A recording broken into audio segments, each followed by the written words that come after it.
NDA కూటమి కొలువు తీరిన తరువాత అనేక మంది ఆశావహులు నామినేటెడ్ పదవుల కోసం ఎదురు చూస్తున్నారు. ఈసారి ఎన్డీఏ కూటమిలో ఉన్న 3 పార్టీలు ఒక ఫార్ములా పాటించి 3 పార్టీలకు నామినేటెడ్ పదవులు చైర్మన్లు, కార్పొరేషన్లో డైరెక్టర్లు, దేవాలయ కమిటీ చైర్మన్లు, దేవాలయ కమిటీ ట్రస్ట్ బోర్డు సభ్యులు, అలాగే రాబోయే స్థానిక సంస్థ ఎన్నికలు పంచాయతీలు, ఎంపీటీసీలు, జెడ్పీటీసీలు, కౌన్సిలర్లు, కార్పొరేటర్లు, మున్సిపల్ చైర్పర్సన్లు, మేయర్లు అన్నిట్లలో కూడా ఒక నిష్పత్తి ప్రకారం 3 పార్టీలు వాళ్ళ యొక్క పార్టీ కోసం కృషి చేసిన వారిని నామినేటెడ్ పదవుల్లోనూ స్థానిక సంస్థల ఎన్నికల్లో రంగంలో దింపాలనే ఆలోచనలు ఉన్నాయి. రాజకీయ వర్గాల్లో చర్చల్లో బయటపడుతున్న అంశాల ప్రకారం తెలుగుదేశం పార్టీకి 60% నామినేటెడ్ పదవులని, జనసేన పార్టీకి 25% అని, బీజేపీకి 15% ఈ విధంగా ఈ నిష్పత్తిలో నామినేటెడ్ పదవులు స్థానిక సంస్థల ఎన్నికల్లో పోటీ చేసే అవకాశాలు ఉంటాయని ఊహాగానాలు రాజకీయ వర్గాల్లో చర్చలో ఉన్నాయి. ఇటువంటి సమయంలో చాలా కీలకమైన నామినేటెడ్ పదవులు టీటీడీ బోర్డు. టీటీడీ బోర్డు కేవలం ఆంధ్రప్రదేశ్ రాష్ట్రానికే కాకుండా తెలంగాణ రాష్ట్రము దేశవ్యాప్తంగా కూడా టీటీడీ బోర్డుకు ప్రాధాన్యత ఉన్నది. మన దేశంలో ఉండే భక్తులు కాకుండా ప్రపంచవ్యాప్తంగా ఉన్న అనేక మంది భారత పౌరులే కాకుండా విదేశీ పౌరులు, హిందువులే కాకుండా పాశ్చాత్య దేశాలకు చెందిన వివిధ మతాల వారు కూడా తిరుపతిని సందర్శించడం విశేషం. టీటీడీ బోర్డు చైర్మన్ అంటే చాలా ప్రతిష్టాత్మకమైన పదవి. అది ఒక రకంగా చెప్పాలంటే క్యాబినెట్ మంత్రి కంటే ఎక్కువ, దాదాపు ఉప ముఖ్యమంత్రితో సమానంగా మనం భావించవచ్చు. జగన్మోహన్ రెడ్డి ఆయన ముఖ్యమంత్రిగా ఉన్నప్పుడు ఆయన బాబాయ్ వైవి సుబ్బారెడ్డికి ఇచ్చాడు చైర్మన్గా. తర్వాత ఇంకొక బంధువు కరుణాకర్ రెడ్డికి ఇచ్చాడు. ఇటువంటి కీలకమైన పదవిలో చంద్రబాబు నాయుడు ఆలోచన విధానము, ఎన్డీఏ కూటమి ఏమి ఆలోచన చేస్తుంది, టీటీడీ బోర్డు చైర్మన్గా ఎవరిని నియమించబోతున్నారు అనేది ఊహాగానాలు చెలరేగుతూ ఉన్నాయి. చర్చల్లో ఉన్న పేర్లు, సోషల్ మీడియాలో ప్రచారంలో ఉన్న పేర్లలో మొదటి వరుసలో మాజీ కేంద్ర మంత్రి, సీనియర్ తెలుగుదేశం పార్టీ నాయకుడు అశోక్ గజపతిరాజు పేరు వినపడుతూ ఉంది. వారు సింహాచల దేవస్థానానికి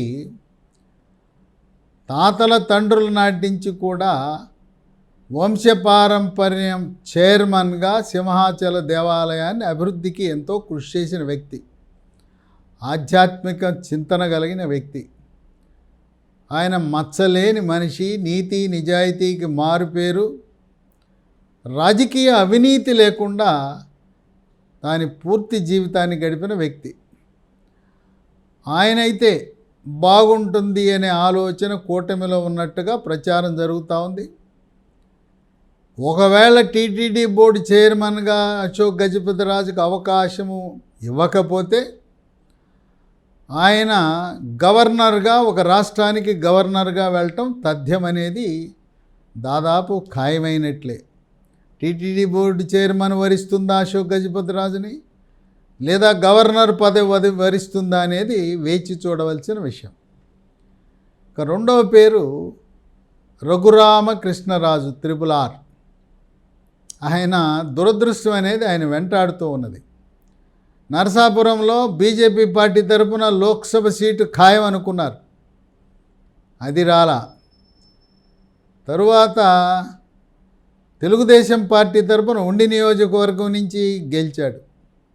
గెలిచిన తర్వాత రాష్ట్ర మంత్రివర్గంలో క్యాబినెట్ బర్త్ ఖరారు, ఇంకా ఆయనకి కాకుండా ఎవరికి ఇస్తారు అని అందరూ కూడా ఊహాగానాలు చెలరేగినాయి. అక్కడ కూడా దురదృష్టం వెంటాడింది. సరే, క్యాబినెట్లో స్థానం దొరకలేదు. ఈయనైతే స్పీకర్గా పెడితే జగన్మోహన్ రెడ్డిని ఒక ఆట ఆడించగలడు.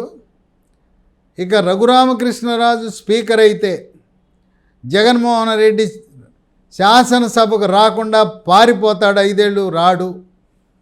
వ్యంగ్యాస్త్రాలు సంధిస్తే ఆ దెబ్బకు తట్టుకోలేడని చెప్పి ఇంకా అందరూ కూడా రఘురామకృష్ణరాజే స్పీకరు అసెంబ్లీకని భావించారు. అది అవ్వలేదు.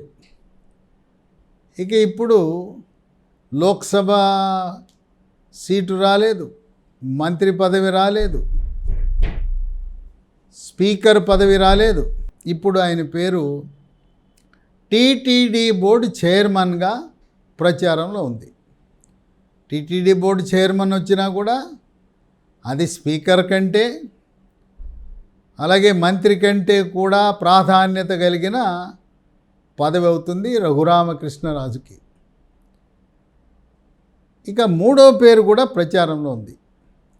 నెల్లూరు జిల్లాలో వేమిరెడ్డి ప్రభాకర్ రెడ్డి, ఆమె సతీమణి ప్రశాంత్ రెడ్డి.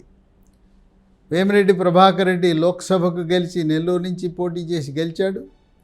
కొవ్వూరులో రాజకీయ దురంధరుడైన నల్లపురెడ్డి ప్రసన్నకుమార్ రెడ్డిని ఓడించిన వేమిరెడ్డి ప్రశాంత్ రెడ్డి.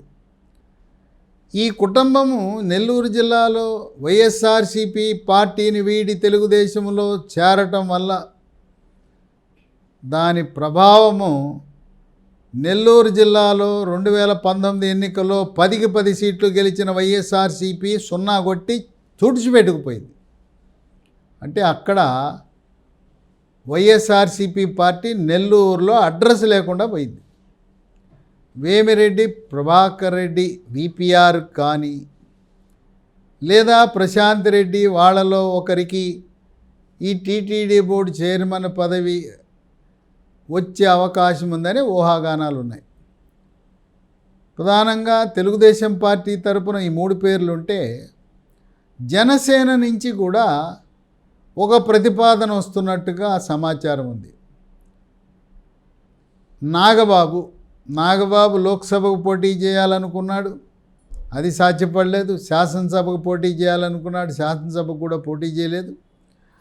ఆయన పేరు టీటీడీ బోర్డుకు ప్రతిపాదించి జనసేనకు టీటీడీ బోర్డు చైర్మన్ ఇస్తే ఎలా ఉంటుందనే ఆలోచన కూడా చర్చలో ఉంది.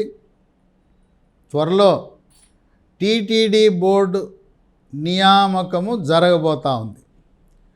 అయితే చంద్రబాబు నాయుడికి ఒక అపవాదు ఉంది. 95 నుంచి 2004 వరకు ముఖ్యమంత్రిగా ఉన్నప్పుడు, 2014 నుంచి 2019 వరకు ముఖ్యమంత్రిగా ఉన్నప్పుడు చంద్రబాబు నాయుడు నామినేటెడ్ పదవులు ఇవ్వటంలో దేవాలయ ట్రస్ట్ బోర్డుల నియామకాలు, మార్కెట్ యార్డ్ల నియామకాలు వీటిల్లో చాలా జాప్యం జరుగుతుంది. దానివల్ల ఈ దేవాలయాల్లో, మార్కెట్ యార్డ్లలో, కార్పొరేషన్లో అధికారుల పాలన కొనసాగుతుంది. కనుక గతాన్ని గుర్తులో ఉంచుకుని వెంటనే నియామకాలు చేపడితే 3 టీములకు అవకాశం ఇవ్వచ్చు. అందరికీ ఇవ్వటం అనేది సాధ్యపడదు. కొంతమంది మొదటి విడత ఇచ్చిన వారి టీమును చూసి అసంతృప్తికి గురవుతారు, వాళ్ళకి 2వ విడత ఇవ్వచ్చు. ఎన్నికల ముందు 3వ విడత కూడా ఇవ్వచ్చు. అంటే ఈ ఒక్కొక్క పదవిని 3 అనుభవించే అవకాశం ఉన్నది. కనుక గతంలో లాగా కాకుండా, కాలయాపన చేయకుండా త్వరితగతిన రాష్ట్రంలో ఉన్న వివిధ నామినేటెడ్ పదవులన్నీ, కార్పొరేషన్ చైర్మన్లు, డైరెక్టర్లు, దేవాలయ ట్రస్ట్ బోర్డు చైర్మన్లు, మార్కెట్ యార్డ్లు అన్ని నామినేటెడ్ పదవులు నింపి గత 5 సంవత్సరాలుగా కష్టకాలంలో 3 పార్టీల్లో పనిచేసిన నాయకులకు, కార్యకర్తలకు గుర్తింపించే విధంగా కృషి చేయాలని తెలుగు తమ్ముళ్ళు, కూటమి పార్టీలో ఉండే నాయకులు కూడా భావిస్తున్న తరుణంలో త్వరలో టీటీడీ బోర్డు నియామక ఉత్తర్వులు వెలువడబోతున్నాయి.